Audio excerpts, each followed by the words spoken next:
بسم الله. السلام عليكم ورحمة الله تعالى وبركاته. كنتمنى الفيديو ديالي يلقاكم في احسن الاحوال. اليوم ان شاء الله غادي نحضر معكم حلوى بالمكسرات غنية جدا، بنينة ما تشبعوش منها، والاكثر من ذلك انها سهلة وكتوجد بسرعة. خليكم معايا ندوزو المقادير وطريقة التحضير.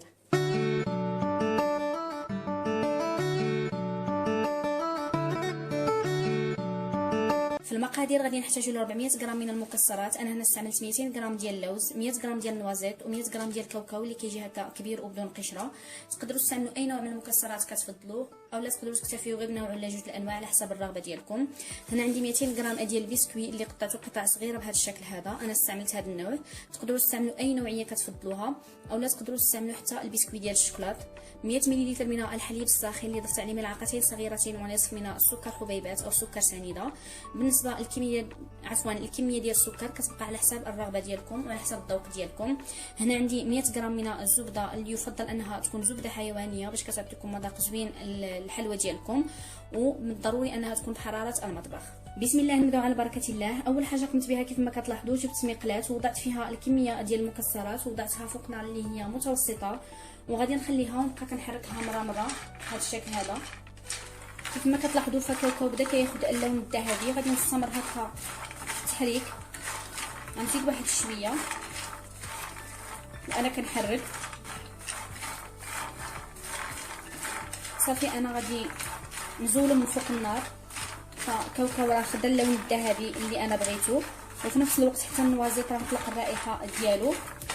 صافي غادي نزولو من فوق النار وغادي نوضعو جانبا ياخذ الحراره ديال المطبخ. غادي ناخذ البسكوي وغادي نضيف عليه الكميه ديال الزبده. انا وضعتها واحد شويه فوق النار، كيف ما كتعرفوا فالحال بارد بزاف، يعني وضعتها واحد شويه فوق النار على ما حسيت بها الطابز وحيدتها. ما تذوبوهاش، يعني غير تحسوا بها الطابت واحد شويه. غادي نبدا كنخلط هكا البسكوي ديالي مع الزبده بهذا الشكل. يعني حاولوا انكم تلبسوا البسكوي ديالكم بالكميه ديال الزبده اللي ضفتيوها حتى كيولي البسكوي ديالكم بهذا الشكل هذا. هو غادي ياخذ معكم واحد شويه ديال الوقت، حيت كيف ما عارفين الحال بارد والزبده يعني دغيا كترجع تجي مع راسها، ولكن غير صبروا معاه. راه غادي يتطلق وغادي يولي هكا. غادي نحتفظ بالخليط ديالي جانبا. غادي نجيب الهاشوار وغادي نوضع فيه واحد الكميه من المكسرات بطبيعه الحال بعد ما اخذت الحراره ديال المطبخ. غادي نستعمل اليد ديالي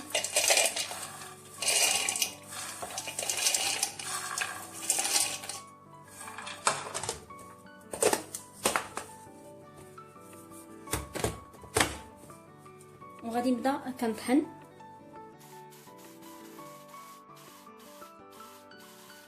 حتى كنحصل على واحد القوام اللي هو بهذا الشكل هذا، يعني غير مهرمش، ما تدهقوش بزاف. غادي نصبو على الخليط ديال البسكوي والزبده، وغادي نضيف كميه اخرى وغادي نطحنها حتى هي. من بعد ما هرمشت الكميه الثانيه فانا غادي نضيفها حتى هي على الخليط. غادي نخلط هكا هاد العناصر مع بعضياتها بملعقه خشبيه، وفي هذا الاثناء غادي نبدا كنضيف الحليب اللي كيف ما سبق لي وقلت لكم حليب ساخن. انا احتفظت به هنا في الترموز باش يحتفظ لي بالحراره ديالو، انا غنبغي نستعملو. وغادي نبدا كنخلط هكا باليد ديالي. من الاحسن انكم تستعملوا اليد ديالكم هكا باش تقدروا تحكموا في القوام ديال الخليط بهذا الشكل. انا كنخلط صراحه كتجي حلوه اللي هي رائعه جدا. كنتمنى انكم تجربوها ان شاء الله وتخليوا لي التعاليق ديالكم. انا متاكده انها غادي تعجبكم بزاف. وغادي نزيد واحد شويه وانا كنخلط.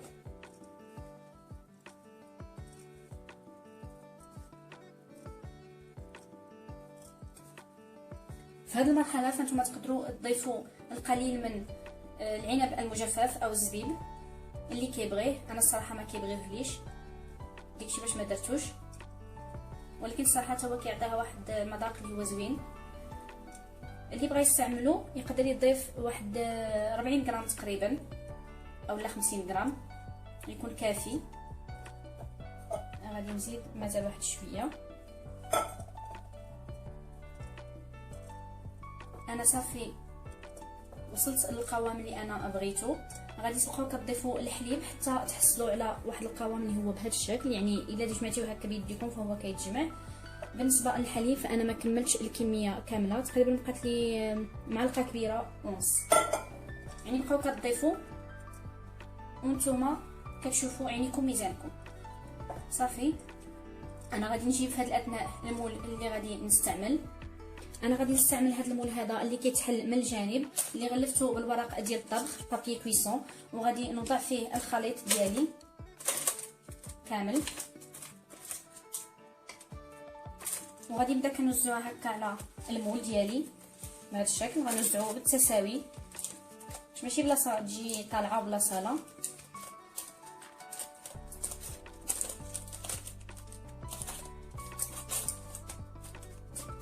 بقاو كتضغطوا عليه هكا.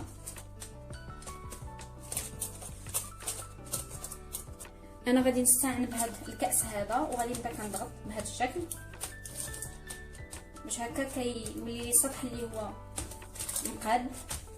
من بعد ما قديت الحلوه ديالي جيدا بهذا الشكل هذا كيف ما كتلاحظوا، فانا غادي نوجد الصلصه باش غادي نزينها. خديت 100 غرام من الشوكولاته وضفت عليها 50 ملل من الكريمه السائله وغادي نوضعها في حمام مريم. من بعد ما داب الخليط ديالي بشكل جيد فانا غادي نصبو فوق الحلوه ديالي بهذا الشكل، وكنبدا كنوزعو هكا على الحلوه ديالي كامله بهذا الشكل. حاولوا انكم توزعوه دغيا قبل ما يشد راسو، يعني باش تجيكم الحلوه ديالكم كامله مغطيه بهذه الصلصه هذه. من بعد ما سرحت الشوكولاط عليها كامله فانا غادي نزول لها الاطار، وغادي نجيب القليل من اللوز اللي هرمشتو وغادي نوزعوها هكا على هكا غادي نزين به في الجانب. بالنسبه للتزيين كيبقى اختياري، تقدروا تزينوا باي حاجه كتفضلوها ولا تقدروا تخليوها حتى هكاك على حسب الرغبه ديالكم بهذا الشكل هذا.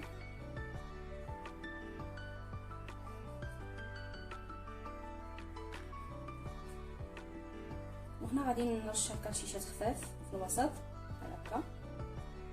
الحلوه ديال المكسرات ديالنا كتجي على هذا الشكل هذا كيف ما كتلاحظوا، رائعه جدا لذيذه. وكيف ما لاحظتوا معايا ما خدتش معنا وقت اللي هو كثير.